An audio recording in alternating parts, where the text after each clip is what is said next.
कहते हैं अच्छी जिंदगी की शुरुआत अच्छी आदतों से होती है। आदतें छोटी हो या बड़ी, अगर अच्छी हो तो जिंदगी को खूबसूरत बना देती है। एडमिरल विलियम बैकरावल ने कुछ ऐसे ही चुनिंदा आदतों को समेटते हुए अपनी किताब मेक योर बेड में बात की है। इस बुक से हम कुछ ऐसे ही 5 चैप्टर के बारे में बात करेंगे। तो चलिए शुरू करते हैं पहले चैप्टर से। अपने दिन की शुरुआत अपने बेड को अच्छे बनाने से करें। इस लाजमी से दिखने वाले सवाल का जवाब यह है कि जीवन में कभी कभी सिंपल सी चीज बड़े बदलाव लेकर आती है। इन्हीं पहलुओं पर किताब की रोशनी डाली गई है। अब आपको दिमाग में आ रहा होगा कि कौन कौन सी छोटी चीजें जीवन में बदलाव ला सकती है। इस पर आपको बता दें कि सुबह सुबह आप अपना बेड बनाते हो। इतनी आम सी दिखने वाली चीज भी आपके जीवन में बड़ा बदलाव लेकर आ सकती है। नेवी ऑफिसर रहने के दौरान ऑथर ने अफगानिस्तान और इराक दोनों जगहों पर अपना समय बिताया है। इस दौरान उन्होंने जीवन से जुड़ी कई महत्वपूर्ण बातें भी सीखा है। इस बुक में ऑथर ने कई सुझाव पाठकों को दिए। उन्होंने यह बताया है कि क्यों जीवन में कभी कभी हार माननी चाहिए। इसी के साथ उन्होंने बताया है कि किस तरह आपके जीवन में छोटी छोटी चीजें बड़ा बदलाव लेकर आ सकती है।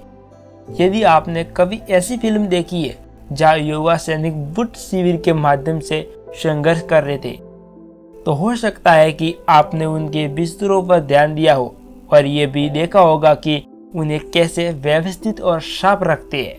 ये बात आपको बहुत छोटी सी लग सकती है, लेकिन सुबह अपने बेड को साफ करने से आपके दिन की शुरुआत सही दिशा में जरूर हो सकती है।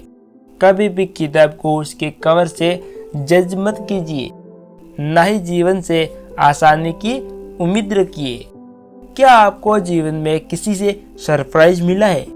मतलब कोई ऐसा जो आपको काफी बोरिंग नजर आता हो, फिर आज वो आपका अच्छा दोस्त हो। इस बात का मतलब है कि कभी भी किसी इंसान को उसकी पर्सनालिटी के आधार पर जज नहीं करना चाहिए। अगर आपको किसी के बारे में राय बनानी भी है तो पहले आप उसके दिल को परखने की कोशिश करिए। इससे उल्टे सिनेरियो भी सच हो सकते हैं। ऐसा भी हो सकता है कि आप किसी अनजान के ऊपर ज्यादा ही भरोसा कर ले, फिर आपको पता चले कि वो इंसान तो कुछ था ही नहीं। इसलिए किसी के ऊपर भी भरोसा करने से पहले खुद से एक सवाल जरूर करिएगा कि क्या मैं इस इंसान को अच्छे से जानता हूँ? अगर आपका दिल गवाही दे और दिमाग साथ दे, तभी आप किसी अनजान के ऊपर पूरी तरह से भरोसा करिएगा। अपनी असफलता से सीखते रहिए और रिस्क लेने से कभी मत डरिए। क्या आपको कभी ऐसा इंसान को देखा है जिसे असफलता अच्छी लगती हो? आपका जवाब होगा कि नेगेटिव चीजें किसे पसंद होती है।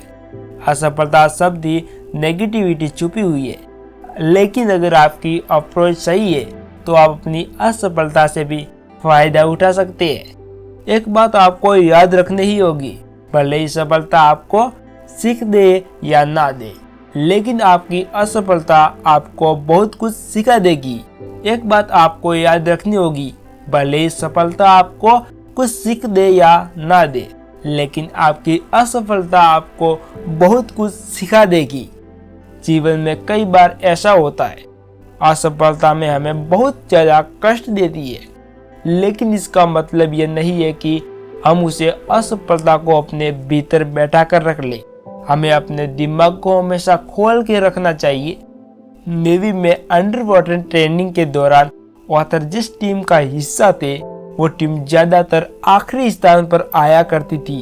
जब ऑथर के सामने एक रास्ता ये था कि वो अपनी असफलता से डरकर ट्रेनिंग को छोड़ दे या फिर इस बात से पहचान करे कि आखिर कहां पर गलती हो रही है। ऑथर ने दूसरा रास्ता अपनाया।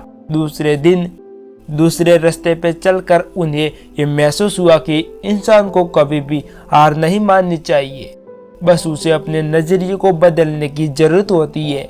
अगर इंसान ने अपने नजरिए को बदल लिया तो जीवन में उसे सफल और खुश होने से कोई नहीं रोक सकता। असफलता ही आपको रिस्क लेना सिखाती है। अगर आपको कुछ बड़ा करना है तो रिस्क भी बड़ा लेना पड़ेगा। अपने गोल की तरफ बढ़ते रहिए, हिम्मत रखिए, आपकी जीत जरूर होगी। जिंदगी आपके सामने बहुत सारे चैलेंज रखेगी। कई बार ऐसा समय भी आएगा जब आपको आपके पहचानने वाले भी धोखा देंगे। तब आपको इस बात का ख्याल रखना है कि आपको कमजोर नहीं पड़ना है। अगर आप कमजोर पड़ेंगे तो आपकी हिम्मत भी कमजोर पड़ जाएगी। जीवन में जब भी मुसीबत आपके दरवाजे के दस्तक पर खड़ी हो, तब आपको खुद का बेस्ट वर्जन बनकर दिखाना है। अगर आप खुद का बेस्ट वर्जन बन सकते हैं, तभी आप जीवन के संघर्षों का सामना कर सकते हैं। कई बार ऐसा समय भी आएगा जब आपको ऐसा लगेगा कि आप अपनी दिक्कतों से कई दूर भाग जाए,